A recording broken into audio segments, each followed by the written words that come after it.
Assalamualaikum warahmatullahi wabarakatuh. Saya ingin bertanya, apakah hal-hal yang tidak dilakukan atau dicontohkan oleh Rasulullah SAW? Tolong kalau nulis nama Rasulullah jangan ditulis SAW. Ini termasuk orang-orang yang pelit. Nah, bahkan disebutkan orang yang pertama kali meringkas sallallahu alaihi wasallam itu lumpuh tangan. Karena apa? Karena Allah menyuruh kita bersolawat dan tidak menyuruh kita bersaum. Allah mengatakan, ya ayyuhalladzina amanu sallu alaihi wa sallimu taslima. Allah nyuruh kita bersolawat. Kenapa kita siap nulis panjang ya? Lalu ketika sampai nama Nabi, kita singkat. Kita nggak dapat pahala sholawat, bisa jadi dapat dosa kita tatkala menyingkat sholawat untuk Rasulullah SAW. Maka katakan Rasulullah Sallallahu Alaihi Wasallam. Tidak dilakukan atau dicontohkan oleh Rasulullah Sallallahu Alaihi Wasallam, tapi dilakukan oleh masyarakat saat ini. Apakah disebut bid'ah? Jika tidak, lalu seperti apakah bisa disebut bid'ah tersebut? Terima kasih sebelumnya. Wassalamualaikum warahmatullahi wabarakatuh. Ma'asyiral muslimin, kita harus tahu bahwa ada usaha Zionisme dan usaha kaum misionaris untuk memisahkan Islam dari sumber Islam. Antum tahu sekarang ada jaringan Islam Nusantara atau Jamaah Islam Nusantara yang mereka ingin memisahkan Islam dari mana? Dari Nabi Muhammad SAW. Nabi Muhammad itu datang bukan sebagai orang Arab. Beliau datang sebagai utusan Rabbul Alamin. Sebagai utusan Allah Subhanahu wa Ta'ala. Tugas beliau itu bukan mengarabkan Islam, bukan. Tapi mengislamkan Arab dan mengislamkan dunia. Jadi tugas beliau bukan mengarabkan Islam, tapi mengislamkan Arab. Tatkala Islam sampai ke Mesir, Mesir bukan Arab. Dan Mesir pada waktu itu dikuasai oleh Romawi. Jadi Islam. Kemudian Islam sampai kemana? Ke Spanyol, ke Eropa. Eropa jadi Islam, bukan jadi Arab. Bukan. Jadi Islam. Ketika Islam masuk ke Indonesia, Islam itu mengislamkan Indonesia, bukan mengarabkan Indonesia, bukan. Tapi mereka berpikir, mereka ingin memisahkan Islam dari Arab. Nggak bisa. Islam dipisahkan dari Arab, gimana mau dipisahkan? Nabinya orang Arab. Al-Qur'annya bahasa Arab. Apa bisa sholatnya diganti bahasa Indonesia? Karena Islam Nusantara sholatnya jangan pakai bahasa Arab lah. Kita kan di Indonesia. Jadi Allahu Akbarnya diganti Allah Maha Besar. Gimana jemaah? Jadi kalau dikatakan bagaimana masyarakat kita, itu yang terjadi dengan masyarakat kita. Jadi ingin memisahkan Islam dari Islam. Jadi ingin menjadikan Islam itu menjawakan Islam.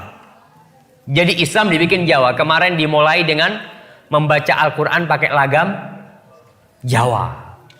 Jadi Islamnya dijawakan, bukan Islam ini mau mengislamkan Jawa.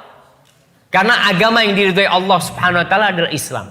Jadi kemanapun kita pergi, kita akan mendapatkan Islam itu satu. Nggak ada Islam Arab, nggak ada Islam Mesir, nggak ada Islam India, nggak ada Islam Eropa, nggak ada Islam Afrika, nggak ada Islam Australia, nggak ada Islam Malaysia. Yang ada Islamnya Nabi Muhammad Sallallahu Alaihi Wasallam. Inna dina indallah al-Islam. Islam yang mana? Yang dibawa Rasulullah Sallallahu Alaihi Wasallam. Kalau mau ada nabi baru di Indonesia, sudah berusaha. Kemarin di Indonesia ada nabi namanya Ahmad Musaddiq. Iya, ngaku jadi Rasulullah. Muncul Lia Eden, muncul orang-orang mau bikin agama baru. Jelas orang menolak, tapi sekarang usahanya dibalik. Bagaimana mengislamkan atau menjawakan Islam? Indonesia ini ada berapa bahasa, saya mau tanya? Ada 300 lebih bahasa di Indonesia. Ada berapa suku di Indonesia ini? Ada ratusan suku. Terus mau gimana? Apa setiap suku punya Islam yang berbeda-beda nanti? Ini Banyuwangi Using, Islam Using. Ada Islam Madura, ada Islam Sunda, ada Islam, nggak mungkin jamaah. Dan itulah usaha yang perlu diperbaiki ya. Bahwasanya agama yang diridhai Allah ini agama Islam, bukan agama Jawa, bukan Islam Jawa. Terus bagaimana dengan kita lihat tradisi-tradisi? Orang memang kalau kita lihat, ya ana harapkan ada di antara antum nanti yang memiliki niatlah untuk memberikan manfaat kepada orang. Di Indonesia banyak tradisi-tradisi Jawa. Ketika Islam masuk ke Jawa, Islam itu melalui 2 periode. Yang pertama, periode pengislaman Jawa, pokok Islam. Orang Jawa pokok Islam. Dia mau sholat, nggak sholat, yang penting Islam. Dulu ada acara namanya sekaten. Sekaten itu dari syahadaten. Jadi orang dulu masuk pokoknya syahadat dulu.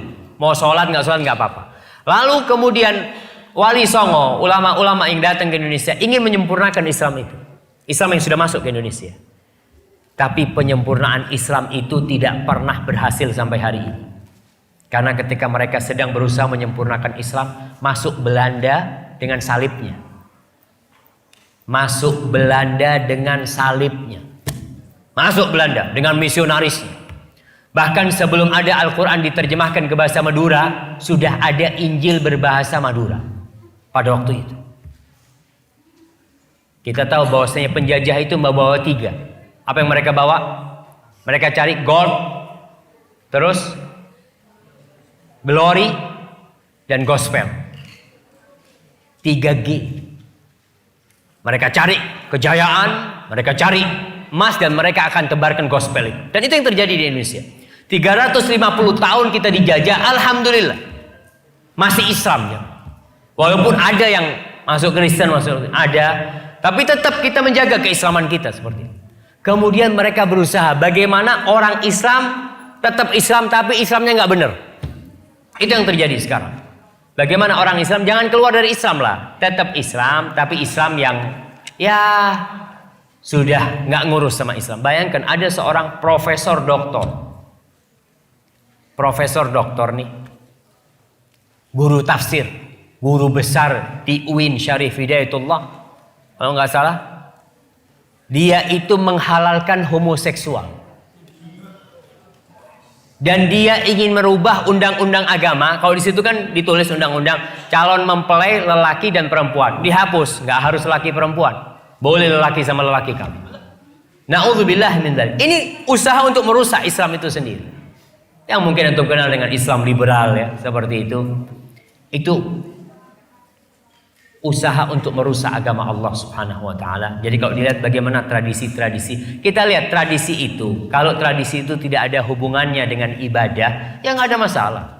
Tapi kalau sudah hubungannya dengan agama tradisi itu, maka yang mana yang harus diikuti? Tradisi apa agama? Agama Allah Subhanahu wa taala. Tinggalkan tradisi.